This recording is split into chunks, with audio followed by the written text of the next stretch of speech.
Mental illness can affect anyone. As we've seen, we know that it affects people who are famous, and from the outside we think we envy and would like their lives, to people who are really struggling, who may be homeless. Mental illness doesn't care if we're rich or if we're poor, what our political affiliation is, what our race or ethnicity is. It's a disease like any other disease. And what we know is that when folks don't have access to treatment, or when folks aren't accessing treatment, that often these diseases are life or death issues. Last year, over 600 people died by suicide in the state of Oklahoma. That's more people that died in Oklahoma last year from suicide than died from car crashes. And if you ask the general population, I don't think they have any idea. And sometimes when we think about mental illness, we think of the headline-grabbing tragedies, whether it be something like the Sandy Hook tragedy. But there are tragedies that happen to families every single day when their loved one or someone they care about dies by suicide. Like we're seeing now as a nation, and mourning for Robin Williams, who has been such an iconic presence in the world of comedy in our nation for so many years.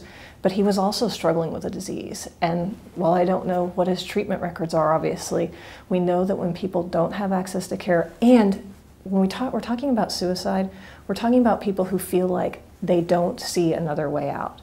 They've lost hope, and they feel like it will be less of a burden to everyone else around them. One of the things that a lot of times people need to learn about are some of the warning signs. So when people start changing their behaviors, becoming more isolated, not participating in activities that they used to participate in, giving away possessions, thinking about things like that, making statements about lack of hope or they don't see a future. Some of those are warning signs, and there's more warning signs on our website.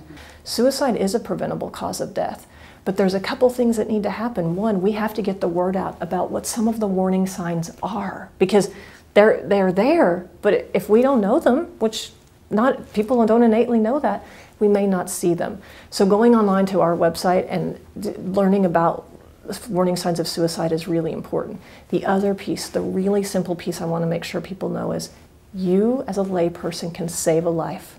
You can save a life if you think you know someone who is considering dying by suicide.